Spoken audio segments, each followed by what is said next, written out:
They took my phone away at the nursing home they shouldn't have. I recorded everything. Mother, you cannot take care of yourself anymore. Derek barked at me as if I were a stranger, blocking his way, instead of the woman who carried him into this world. An old, useless woman belongs in a place built for old, useless women. His breath smelled of impatience, and he did not even look me in the eyes when he said it. Sabrina, standing half a step behind him, curled her lip in a way she must have practiced in private mirrors. "Go on in, Eleanor," she said, tapping the doorframe of the nursing home with a single perfectly manicured nail. "At home, you are nothing but a burden. We are tired of cleaning up after you. This place can deal with you now." I felt the words land on me like cold stones, heavy, familiar, and undeserved. They had spoken to me like this for years, but hearing it outside a building meant for the forgotten made something inside me shift, the way a thin sheet of ice cracks before a river breaks open. When I stepped toward the lobby, clutching my purse, Sabrina reached in and ripped my phone out with a quick, practiced tug. "Old women do not need phones," she said. "You call us constantly with nonsense. You confuse companies on the bills. You ask questions no one cares about. We are done babysitting." Derek snatched it from her and dropped it into his coat pocket like garbage he intended to throw away later. Lily, my granddaughter, peeked at me from behind Sabrina's elbow. She did not say a word. Children repeat what they hear. And Lily had heard far too often that I was controlling, paranoid, obsessed with problems that did not belong to me. Her silence was not cruelty. It was confusion, slowly calcifying into agreement. They marched me inside, as though performing a chore they had postponed. I walked ahead of them, not because I wanted to, but because it hurt less than letting them push me. The smell of disinfectant pricked at my nose. The check-in clerk did not look up as she slid forms across the counter. Derek signed his name quickly, irritated at the speed of the pen, irritated at me breathing behind him. I stood there, feeling my ribs tighten around my lungs. I told myself not to cry. I told myself I had survived worse.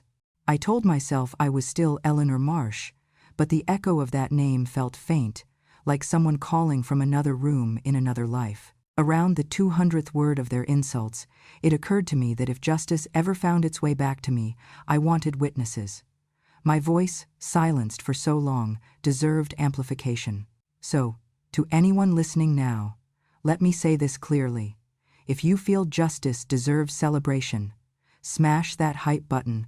Let us keep stories like this alive, echoing far, far away.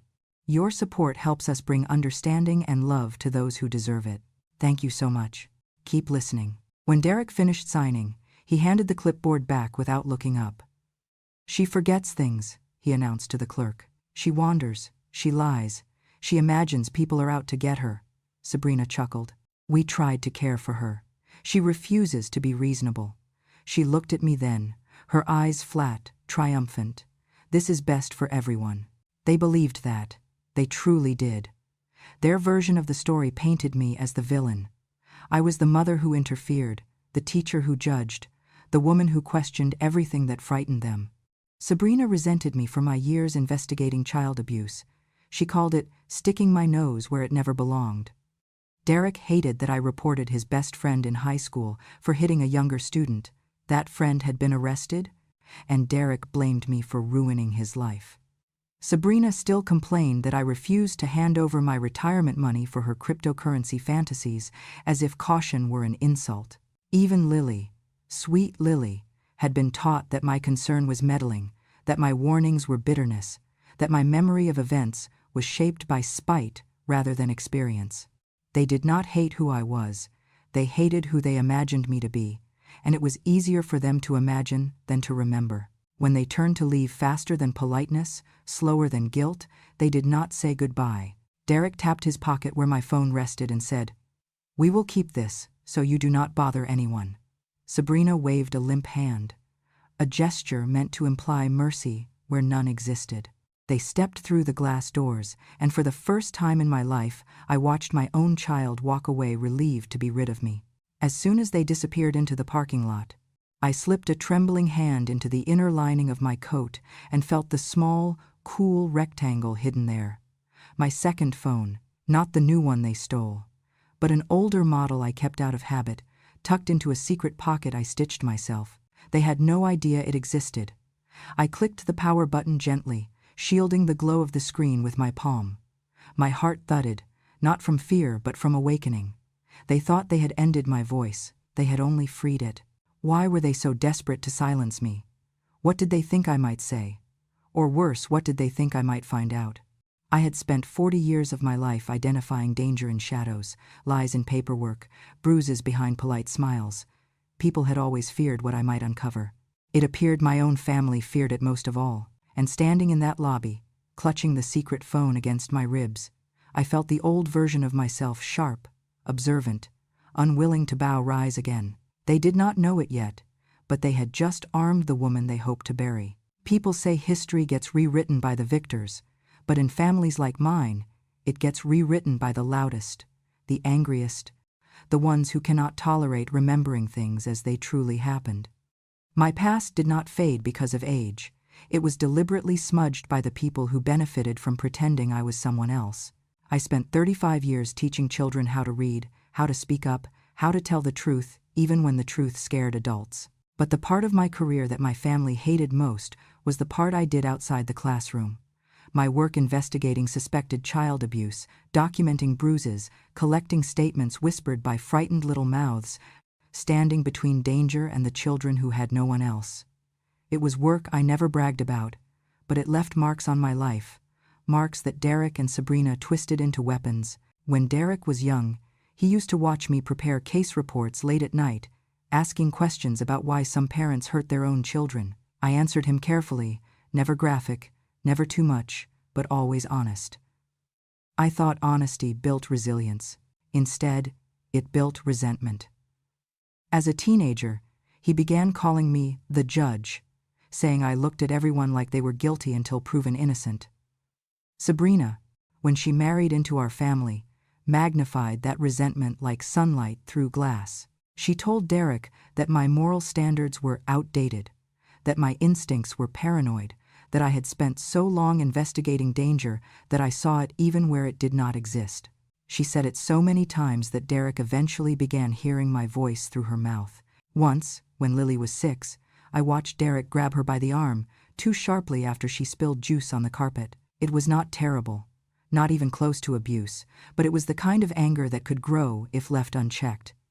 I said gently, "Derek, soften your voice. She is frightened." He spun around as if I had struck him. "There you go again," he snapped. "Always interfering. No one asked you to raise my daughter." The look in his eyes then was not just irritation, it was humiliation, the kind that curdles into hatred. He could not stand the thought of me seeing anything he did as less than perfect, so he decided I must be imagining things. It was easier for him to rewrite the moment than admit he had scared his little girl. My daughter Martha had once been the closest to me. When she was young, she used to say she wanted to grow up and save people the way I did. But somewhere along the way, that admiration calcified into something heavy and sharp.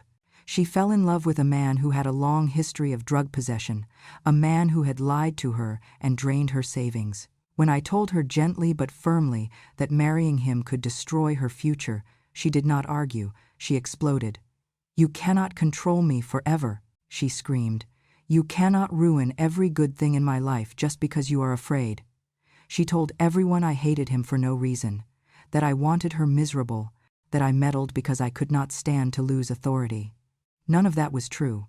I only wanted her safe, but she married him anyway, suffered through 2 years of chaos, and when he finally left her for someone else, she blamed me. Said I cursed her marriage. Said I had poisoned the relationship. She has not spoken to me in 9 years. Every time my children failed, every time their lives tilted off center, they searched for a place to pour the blame, and I became that place. They did not want a mother. They wanted a scapegoat. And Sabrina, with her talent for spinning narratives that excused her own greed, turned my history into a caricature. According to her, I was not a protector, I was a meddler. Not a guardian, I was a tyrant. Not a woman who fought to save children, I was a woman addicted to control. She once told Lily, loud enough for me to hear, "Your grandmother always thinks she knows best. That is why no one wants her opinion." Lily was 10 at the time. Small enough to absorb the comment, old enough to believe it. I watched my own reputation rot inside my family like a fruit left too long on a windowsill. Every act of compassion became suspicion. Every warning became an accusation. Every memory became something to question. They decided that disagreeing with them made me dangerous, that protecting them meant controlling them, that refusing to fund their bad decisions meant I was stingy, selfish, obsessed with power. I carried these distortions with me into the nursing home like invisible luggage. They had stripped me of dignity long before they stripped me of my phone. The tragedy is that they hated me for qualities they never understood: discipline, integrity, caution. But the deeper truth, the one I now saw with perfect clarity, was this: my family could not forgive me for remembering things accurately. They needed the past to bend around their shortcomings. They needed villains, and I was the most convenient one. Standing there with my hidden phone pressed against my ribs, I realized something they never expected me to understand. They feared my history not because it was flawed, but because it was true. And truth, when recorded, becomes something that cannot be rewritten, no matter how loudly the liars scream. The nursing home looked harmless enough when Derek shut the car door behind me. But I had worked with children long enough to know when a building carried a kind of stillness that did not belong. It was the quiet of places where people were managed, not cared for. The receptionist smiled at me with a politeness so practiced it felt like a mask, and the first thing she asked for was my medication list. The second thing she asked for was my belongings. "Phones are not allowed," she said without blinking. "They confuse residents and make documentation difficult." Documentation. A curious word for a place that claimed to help the elderly stay safe. I was assigned to a room that smelled faintly of bleach and something metallic. My roommate, an older woman named Bernice, slept with her face turned to the wall, as if she had given up on the idea that anyone might speak to her. A nurse handed me 2 pills in a small cup without explaining their purpose, and when I asked what they were, she smiled the same plastic smile as the receptionist. "Standard adjustment doses, honey. Everyone takes them the first week." I recognized the irritated edge under her sweetness. People only talk that way when they expect compliance. When I handed the pills back, she frowned. "Refusing medication is a red flag. It will be noted." The threat was subtle, but I heard it clearly.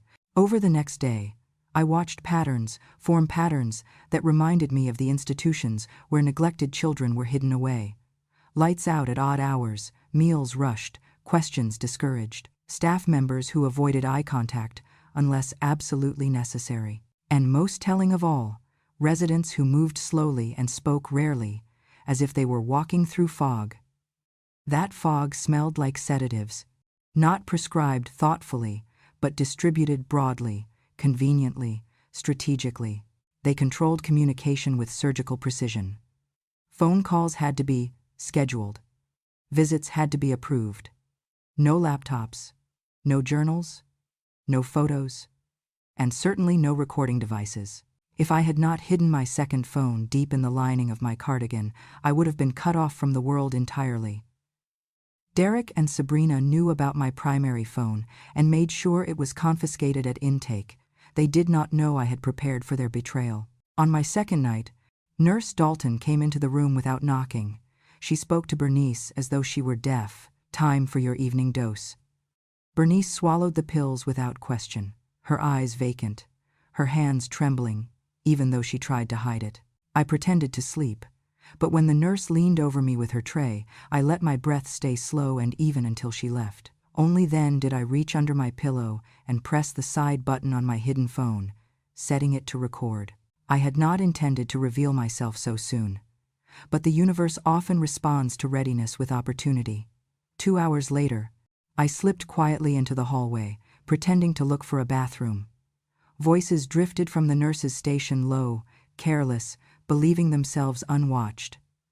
Nurse Dalton's voice was unmistakable. Her son said to keep her calm. He does not want her causing trouble. If she asks too many questions, we mark her as confused. Simple as that. Another staff member murmured something I could not catch, and then Dalton sighed. "Look, they usually send old folks here when the family wants power of attorney. Just document a few lapses, maybe a disoriented episode. As long as it is consistent, it will hold. The words sliced through me with chilling clarity. This was not a misunderstanding. It was a plan. A coordinated effort between the facility and my own children to strip me of legal autonomy. Derek and Sabrina had not just abandoned me here, they had enrolled the staff in a narrative that painted me as incompetent. And if the staff complied, the courts would follow. I braced myself against the wall, feeling my pulse thrum in my ears. For a moment I thought of the children I once protected, the ones whose voices were ignored until someone like me believed them. Now I was the one no one wanted to believe. But I was not helpless, not stupid, and certainly not powerless. When I returned to my room, I played back the recording through a pair of tiny earbuds I kept hidden in the hem of my sleeve. Dalton's voice crackled through the speaker, every syllable clear enough to cut glass. It was evidence. Not suspicion, not speculation, evidence. Something the courts trusted far more than the embellished stories Derek and Sabrina had woven around me. I sat on the edge of my bed, the phone warm in my hand, and let the truth settle into my bones. My family's goal was not simply to silence me. They wanted control of my accounts, my property, and my future by manufacturing my decline. It was a textbook maneuver, one I had once been trained to spot and stop. But this time, the target was me.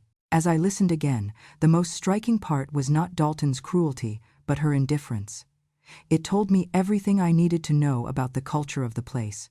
This was not the first time they had done this, and if I did nothing, I would not be the last. For the first time since arriving, I felt something sharper than fear, purpose. They thought I would fade quietly into the background of this place. But the phone they never found, the one nestled between the folds of my sweater, was now the most powerful object in the entire building. It held their words, their crimes, their coordination, and I intended to make every one of those words matter. I first noticed Kira because she did not move like the others. The older nurses walked with a heaviness that came from routine and indifference, but Kira's steps were precise, alert, as if she was always listening for something that should not be happening. One afternoon, while she pretended to straighten my blanket, her voice dropped to a whisper so thin it barely existed. "Mrs. Marsh, they are planning to transfer you to the dementia wing tomorrow morning." My breath caught, not because the news surprised me, but because the confirmation settled every suspicion I had been carrying like lead in my chest. I asked her why in a steady voice, though my pulse hammered against my ribs. Kira swallowed hard. "Once you are in there, you lose your legal capacity. No court will question it. You will not be able to sign for your own finances. Your family will." She hesitated, then added with a mixture of anger and pity, "Do not let them put you there. No one comes back from that wing with their rights intact." The warning pushed me from fear into strategy. That night, long after the hallway lights dimmed, I retrieved the miniature phone from the seam of my sweater, the one small device Derek and Sabrina had not managed to rip out of my hands. I activated the audio recorder and tucked it behind the loose tile under my bed. The next morning, I pretended to shuffle slowly to the nurse's station, letting my steps appear confused while my mind cataloged every detail. I recorded the argument between two aides about medication dosages, the careless way they mixed up charts, and the moment a nurse named Alma muttered, "No one checks the evening meds anyway. Just sign it off." I filmed her through the gap in the door frame, her hands moving pills from one cup to another, barely glancing at the labels. But the most damning evidence came 2 days later, when I heard Supervisor Brandt speaking near the loading dock behind the building. His voice carried without regard for who might be listening, "Mother of God, these old folks do not need to live this long. Half of them do not even know where they are. Just give them the damn meds and keep the complaints off my desk." The dismissiveness in his tone was almost casual, as though he were discussing defective inventory instead of human beings. I held the phone steady inside my pocket, recording every hateful syllable. The more I listened, the clearer the pattern became. They wanted residents docile, silent, compliant. They sedated anyone who asked questions and labeled anyone who resisted as declining.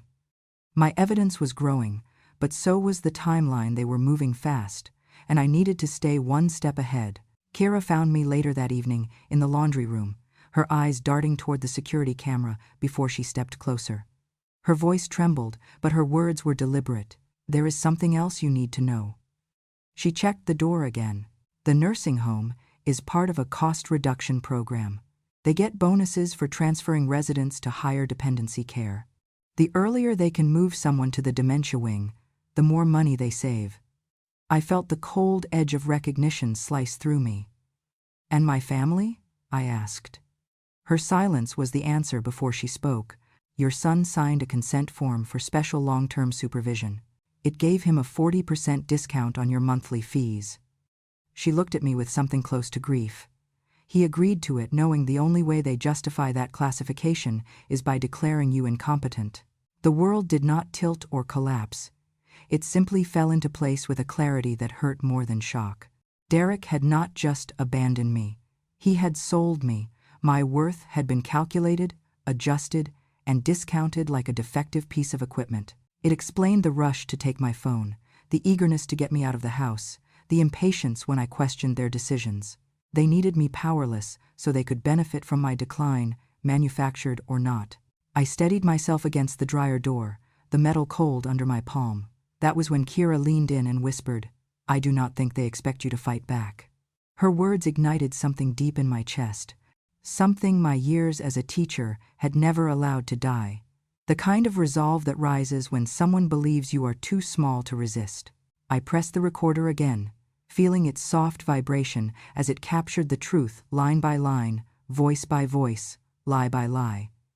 Every whisper in the hallway, every falsified chart, every careless confession. They thought they had buried me in silence. But I had spent my life exposing the things people tried to hide.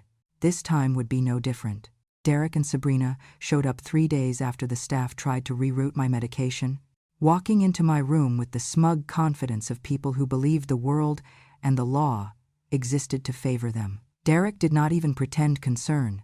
He looked around my room like an inspector evaluating damaged goods. "Well," he said, exhaling sharply, "at least they are keeping you contained. That is a relief for everyone." His tone carried the same annoyance he used when speaking to a dog that chewed on furniture. Sabrina stood behind him, arms crossed, lips curved in a smile just slightly too wide, predatory, rehearsed, eager. "We were just discussing your finances," she said lightly, as though the topic were weather. "It really is for the best that someone sensible handles things now." She took a step forward and leaned down, close enough for her perfume to burn my nose. "Stay put, Eleanor. You are safer here, and soon everything you own will be managed by people who actually know what to do with it." The contempt dripping from her voice was almost theatrical. Derek chimed in quickly, like he could not stand to be outdone. "You can throw your little accusations around if it makes you feel important, but nobody believes you. The whole family knows you are paranoid. Frankly, the staff sees it too." He shrugged, as if dismissing an insect. "You had a good run, Mom, but you are not the narrator of your life anymore. We are." My heartbeat stayed steady, though inside I could feel that needle of steel, the one that always woke when someone underestimated me. I pretended confusion, squinting as if I struggled to focus on their faces. I tilted my head and muttered, "What was that? Say it again, dear?" "I cannot hear well today." Sabrina smirked, delighted by what she believed was weakness. She stepped even closer, her breath hot against my cheek. "I said you should just accept this. Once Derek signs the incapacity papers, the house is mine. I am tearing it down and building Airbnb units. You do not need to live much longer to see it anyway." Her whisper was poison delivered with sugar, low enough to sound secret, cruel enough to reveal her intentions fully. What she did not know was that the tiniest phone in my pocket vibrated once, confirming the recorder was running. Derek joined her, lowering his voice but not his arrogance. "Honestly, it is better this way. You would only get in the way. We will handle your estate, and the doctors will back us up. They always do. Old people lose track of reality. It is normal. Besides," he added with a smirk I could hear more than see, "no judge believes a woman who thinks everyone is conspiring against her." Their words spilled out effortlessly, the way truth often does when evil grows comfortable. They thought I was deaf. They thought I was broken. They thought the world had already declared me irrelevant. I let my face slacken slightly, widening my eyes just enough to sell the performance. "You two are so sweet to visit," I said softly. "I am glad you are handling things." Sabrina patted my shoulder with a mock tenderness that made my skin crawl. "Good girl," she murmured, as if praising a dog for staying still. Derek chuckled. "Finally some sense." He glanced at the door, lowering his voice further. "Once the paperwork goes through, we can move her to the advanced care wing. They do not allow phone calls there at all. She will not be able to bother anyone," Sabrina added, laughing quietly. "She will forget she even had a house.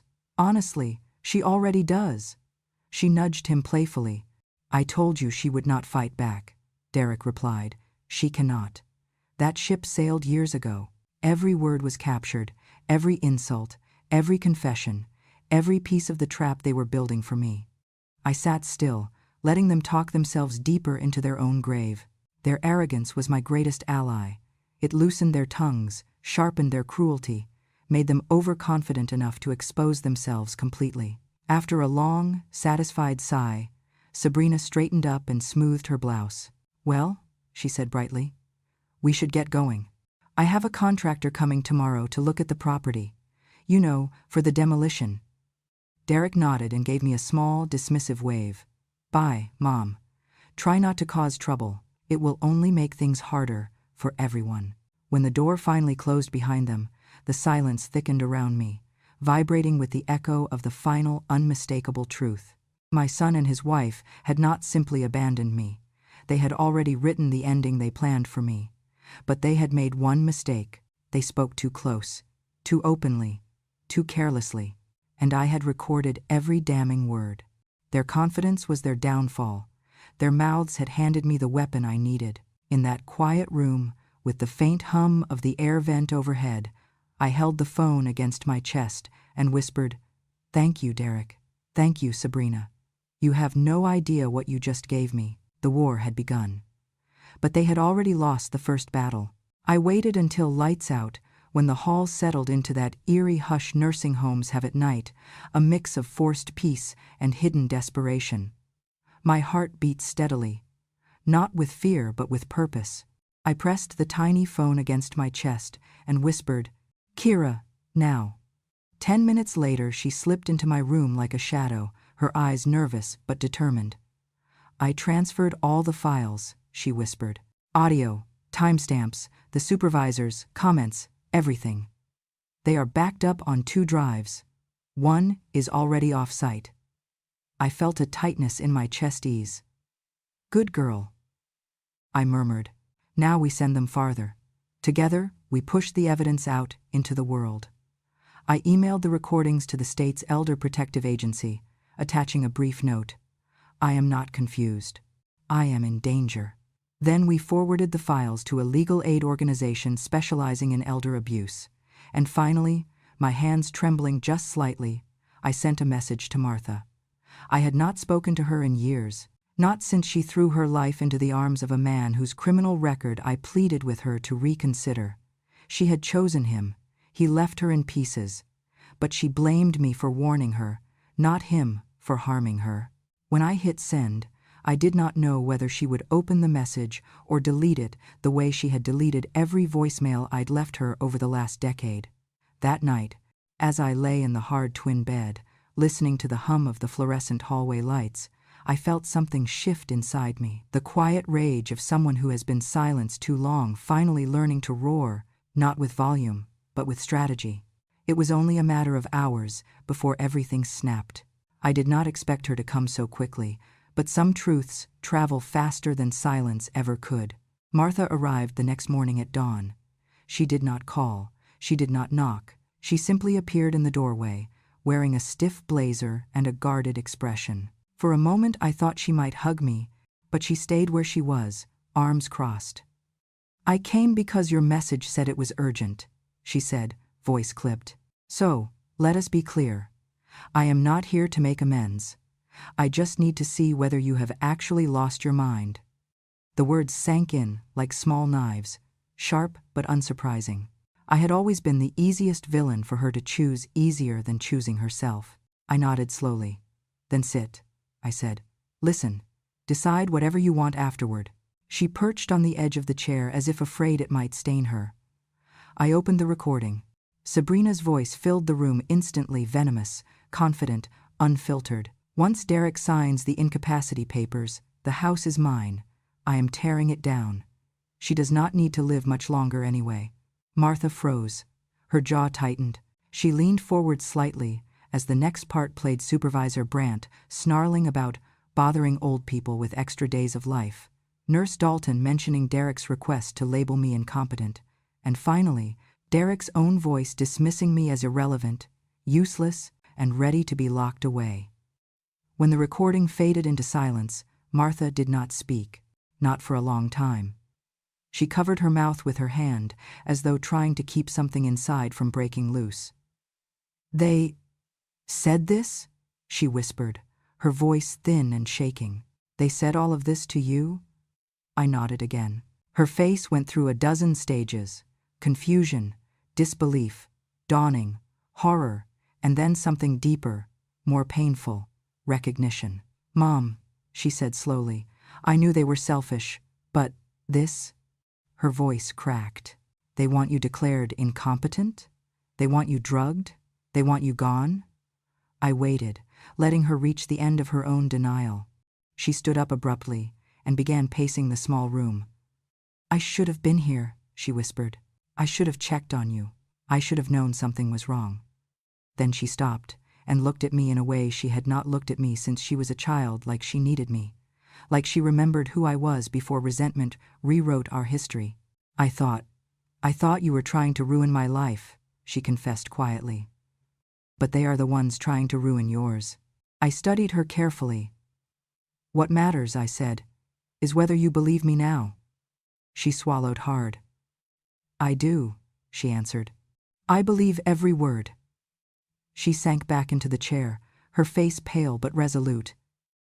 "And I am going to help you, whatever it costs."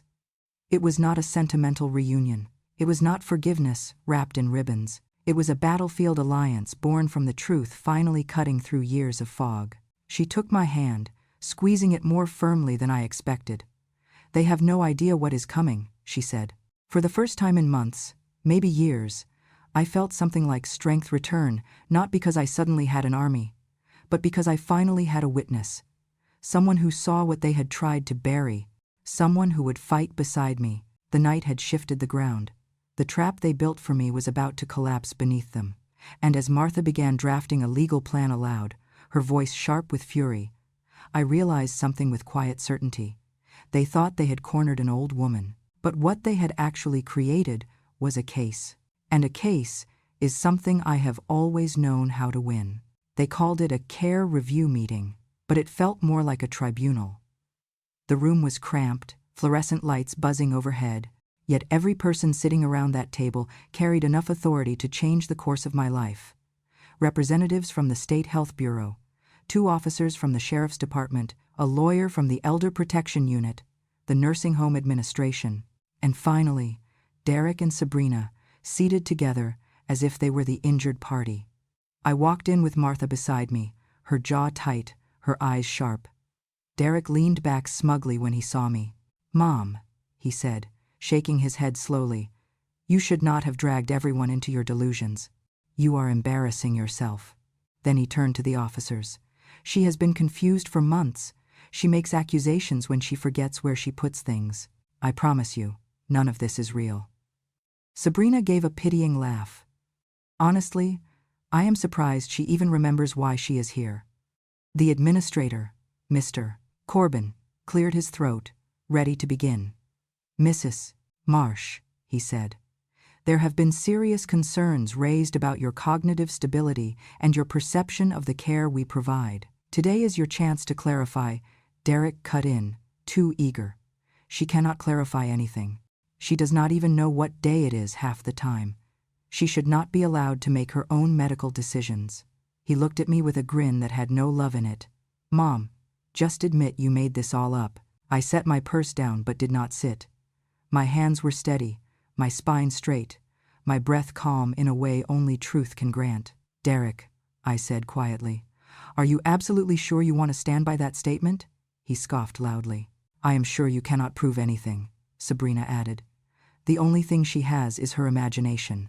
The elder protection attorney looked at me. Mrs. Marsh, do you have evidence to present? I reached into my purse, pulled out the small phone, and placed it in the exact center of the table. Derek's smile twitched. Sabrina blinked, confused. What is that supposed to be? She asked. I met her eyes. Proof, I said. Then I pressed play.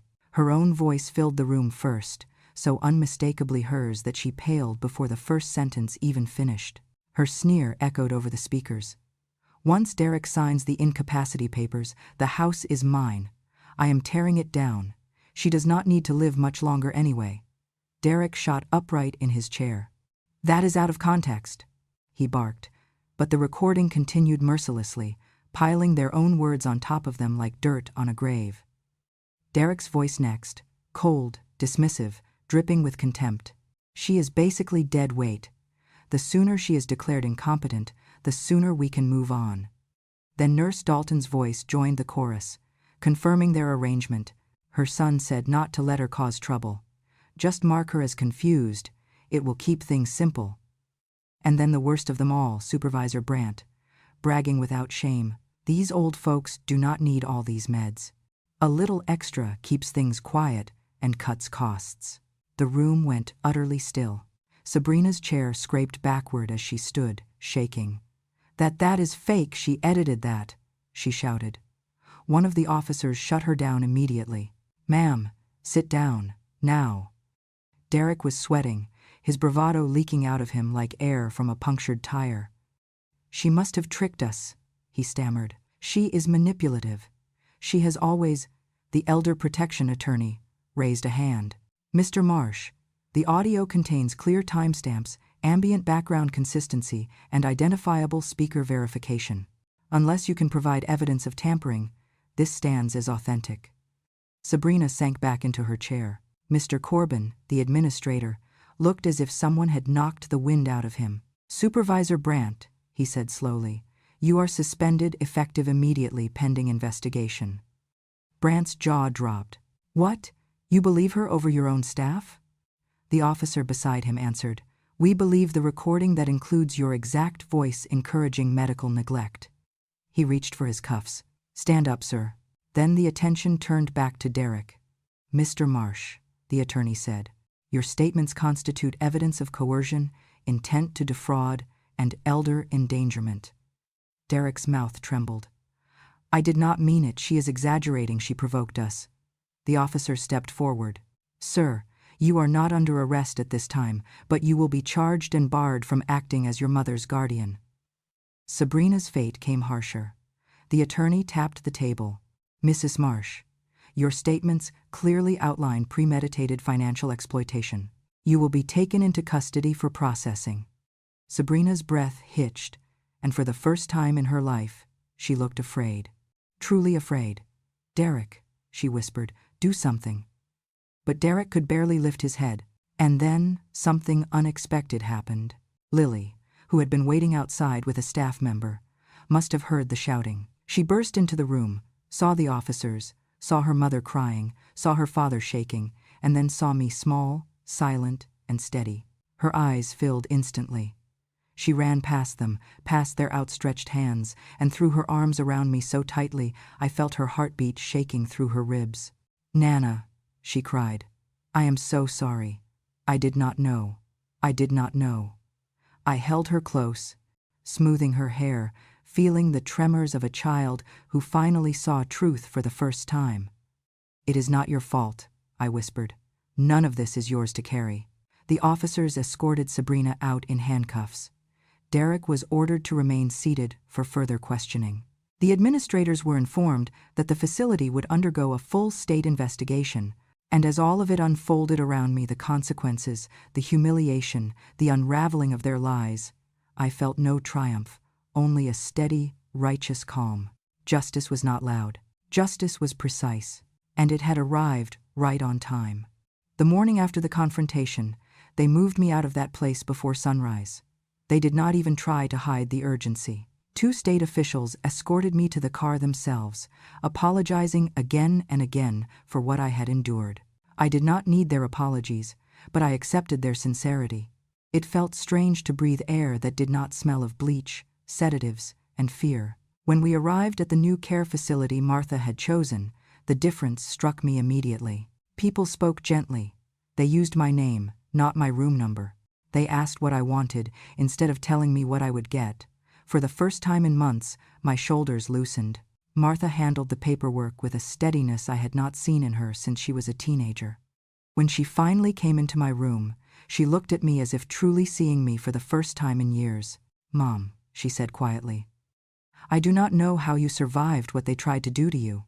I gave her a small smile. "I survived worse, you just did not know."